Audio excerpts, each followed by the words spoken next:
So there's this guy from TZD known as Denzel the Trainer. I believe majority of you guys know him because Denzel is celeb. Yeah, he's a celeb because ametrain ma celeb. Na ukiangalia Instagram yake iko well crowded, like it is highly populated. So, but I have one problem with Mr. Denzel. Mr. Denzel doesn't know how to coach. 1, 2, 1, 2, 3, come on. 1, 2, 3, 4.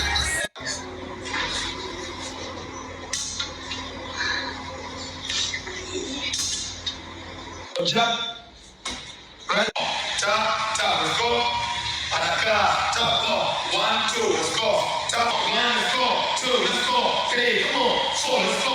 5, good. 6, let's go. 7, come on. Moja, sasa. Chini hapo tena. Moja hiyo. Twende tena na pili, come on. Let's go. Mbili, safi. Njoo safari hiyo, let's go. 1, let's go up. 2, let's go up. 3.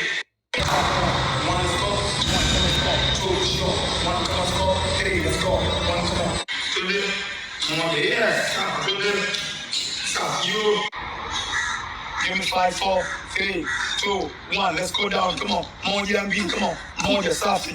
Moja mbili. Come on. Mbili nzuri sana. Moja mbili. Come on. We're tatu nzuri. Let's go.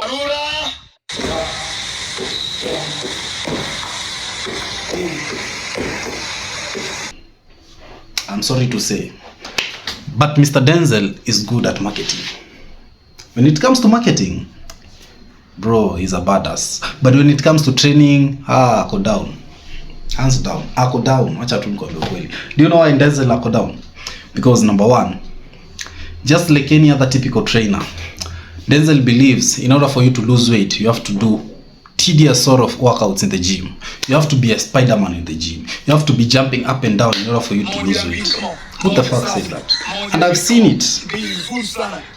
I've seen it in the vast majority of trainers. Like, you guys believe when a client has approached you and this client wants to lose weight, the best way of approaching his situation, it is through doing burpees, through doing star jumps, through doing box jumps, through doing any form of plyometric exercise in the gym. Is plyometric exercise bad? Plyometric exercises, they're not bad. But if you program them, like on every session, this person must do such a movement, then you're a scumbag.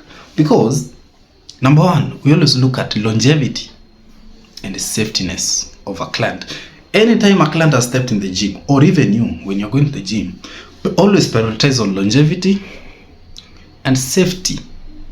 So, when you're doing these movements, which are plyometric-like, plyometric means you're jumping up and down. It's like an explosive sort of exercise. This person is very heavy. So, he does not have muscles to support such movements, to support his joints, to support his physique. Because fat mass to muscle mass zimeachana. So, fat mass is up there, muscle mass is down there.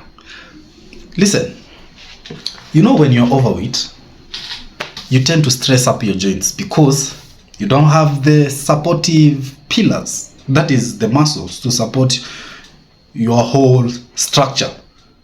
You understand? So the muscles are like pillars that will support your skeletal system, or rather your anatomy, your whole body. So if you don't have muscles, and then as a coach, I give you any exercise that will be detrimental to your body, especially your joints, bro, I'm chasing you away from the gym. I'm chasing you away from your goals. Because my approach from that point of view, it is pathetic. And that's what majority of people normally do when they are at the gym. And I don't blame them because they're there to look for money. So anybody will do anything within his power or her power to put that bread on the table. But it is always good to seek for knowledge anytime that you are free. Instead of watching a movie, enter YouTube, look for the top-notch coaches on YouTube, people who are, cognizant with your profession, that is coaching, and then try to watch their content. You see, but wewe unatumia knowledge ya 205 na tuko 2023 and you're trying to outsmart everyone in the in the game, bro, the youngings are coming and they will surpass you by far, because these people, they're digging deep into what is happening on the ground. But you are battle 10 years behind.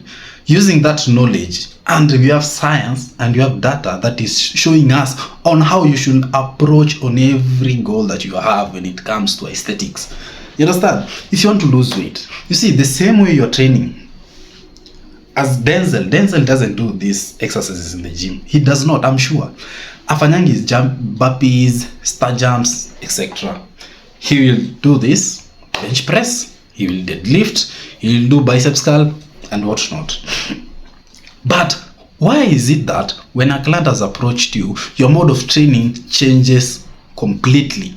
Who the fuck say that? Like, when somebody wants to lose fat, lazima you subscribe to this narrative of you must do burpees, you must sweat in order for you to see changes, because that is what 99% of coaches normally do.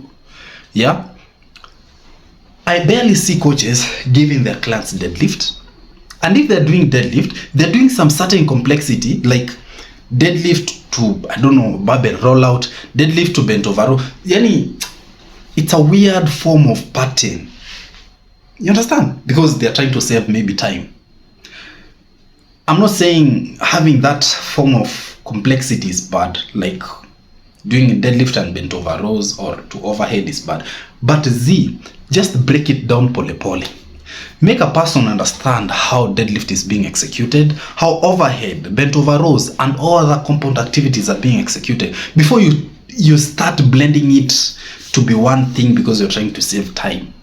Wallahi, that is just being puny, because you're there combining deadlift, overhead, squats, as in, and the person is a beginner.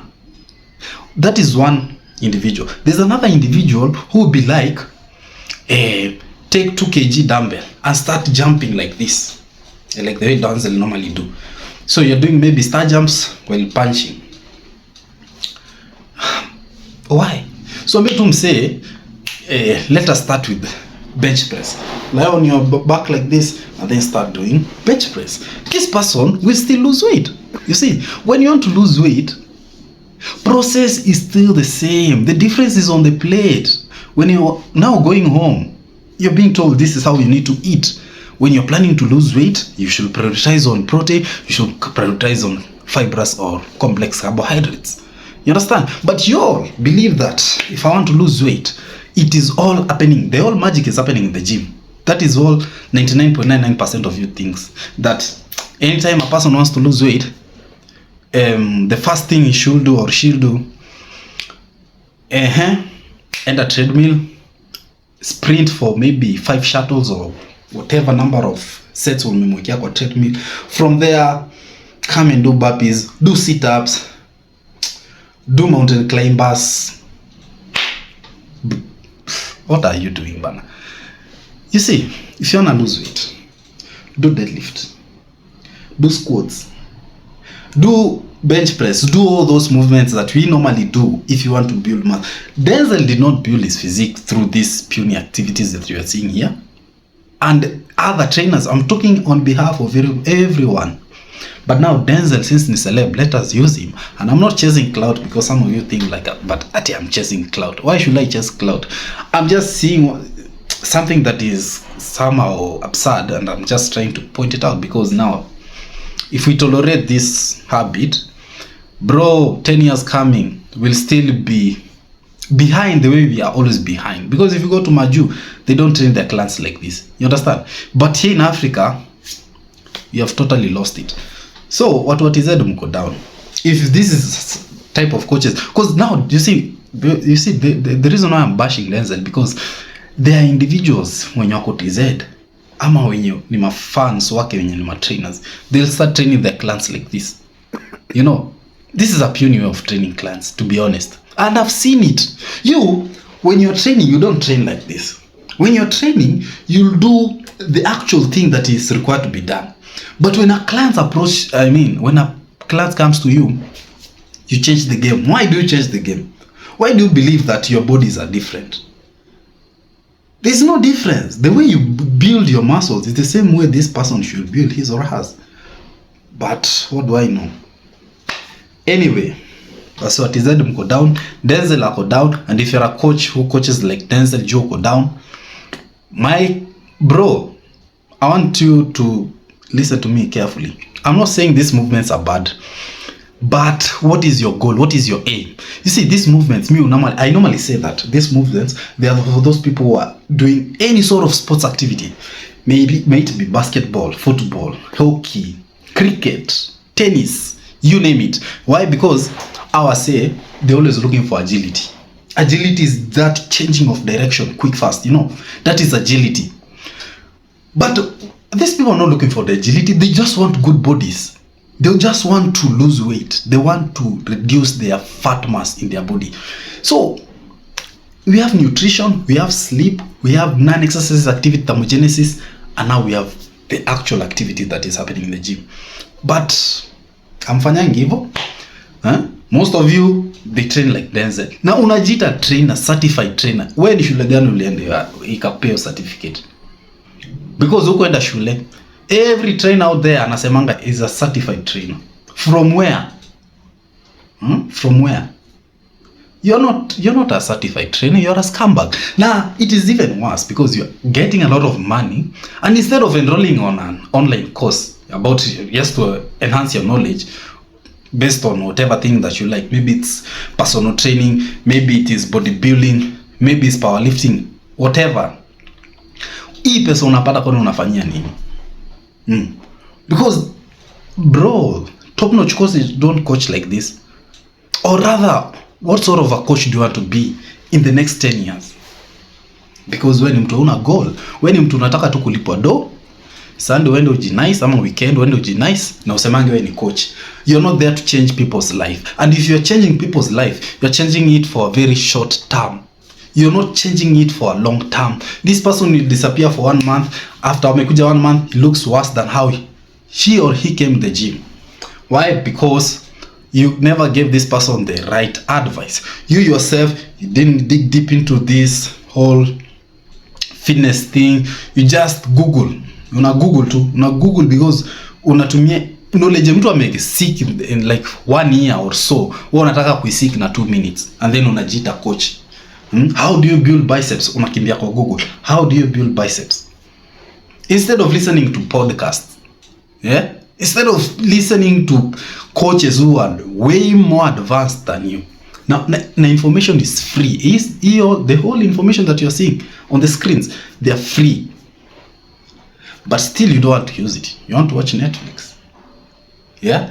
And then Monday, you see, getting a client is not a problem.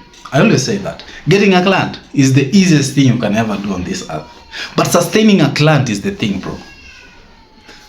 So, most of you, mnajua ku get clients. But most of you, hamjui ku sustain clients. I've seen it quite a number of time. Manze, unaona somebody is doing squats. 0 skills. Yani, you are seeing this person ataumia tu.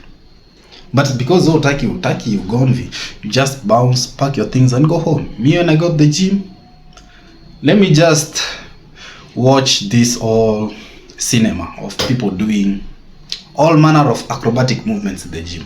I won't be there to correct you, because if you correct a client na trainer yake yako pale, or rather hata ukienda approach your client, trainer pale kana mwambie bro, hii workout sioni unanifanyia. Sioni kama umse ataona wewe kwa wewe ni hater. Na umse unataka kumsaidia. It's not like I'm correcting this person in front of his client ama her client. You can even call him on the side mwambie bro, hii workout ifanyangu hivi. Or leave alone that one. A client is skinny as fuck. Sorry. A trainer is so skinny. He barely looks like somebody who does go to the gym. Na wewe unataka tell somebody how to build muscles.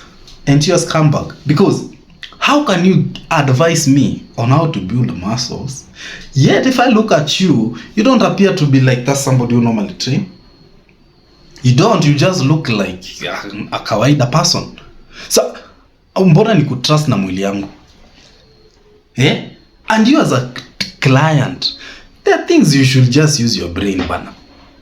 When you walk in a gym, you see, hizi mwili zetu saa ingine mimi huenda gym not because ati nataka kujichosha na venye mi utrain. No, I know this body is what will market me to get more clients. So you wewe utrainingi lakini unataka kupata client umtrain, haujui vile biceps inaundwa, haujui vile tummy inamalizwa, haujui any shit about how to build muscles, but you want to get a client and try to explain to him, to coach him on how to build muscles.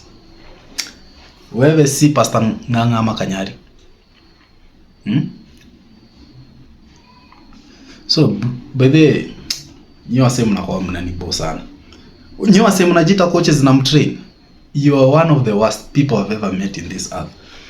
Yeah, because why should you behave like that? And 9 times out of 10, the coaches who don't appear like they normally train, they don't know nothing about coaching. I'm telling you for free. They always just throw workouts. They be like, hey, fanya squats hapo. Hey, 10 sit-ups. Hey, fanya burpees. And then they're not there even to monitor their clients. They're there with 10 other clients.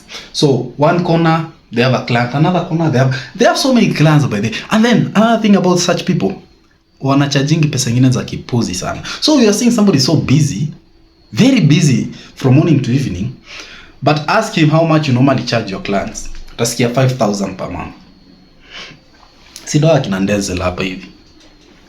Doa. Yeah.